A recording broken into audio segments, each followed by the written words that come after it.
I have good days and bad days. And some days I do okay, and other days I cry all day. Just shy of her 47th birthday, Candace Thomas has gone through more than most people do in a lifetime. Candace was born in Southern Oregon, then quickly moved to Oklahoma, where her mother, Kathy, lost custody of her. I love my adoptive family, and great family. But when you're adopted, you always feel like something's missing. So you do spend your entire life searching, and that's literally what I've done. As Candace searched for her biological mother, authorities back in Oregon were embarking on what would turn out to be a years-long mystery. It's probably more frustrating than most cases. Polk County Sheriff's Detective John Williams says it all started in September 1996. A father and son out bird hunting stumbled across a woman's remains in the hills above the Mill Creek area in rural Polk County. In our minds, from the get-go, this is a homicide because she didn't wrap herself up in a tarp and tie her up.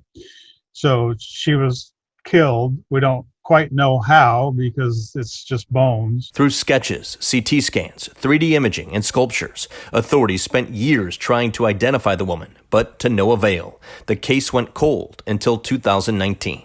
They actually found the skull a couple hundred feet that way. Crime show host Yolanda McClary, who happens to be a retired Las Vegas Metro PD investigator, offered to produce a special documentary on the case. The show that aired on the Oxygen Network followed McClary and genealogists as they used a DNA profile developed from the remains to come up with a positive ID, Kathy Thomas. I mean, there's nothing to top it.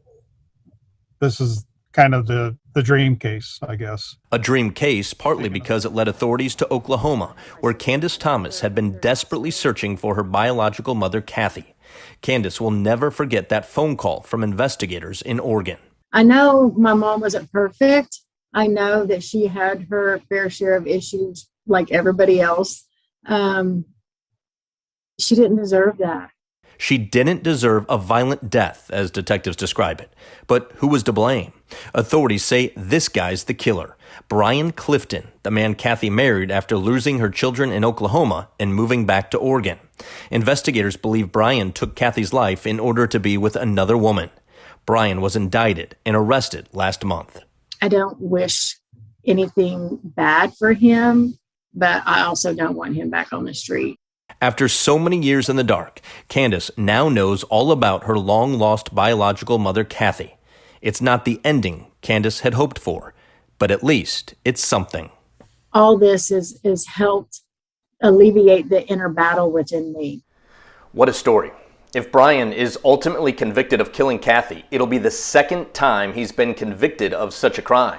Back in the 70s, he was convicted of killing a motel clerk in the Portland area during a botched robbery. He was sentenced to prison, but paroled less than a decade later, a short time before meeting Kathy. I'm Mike Benner for KGW News.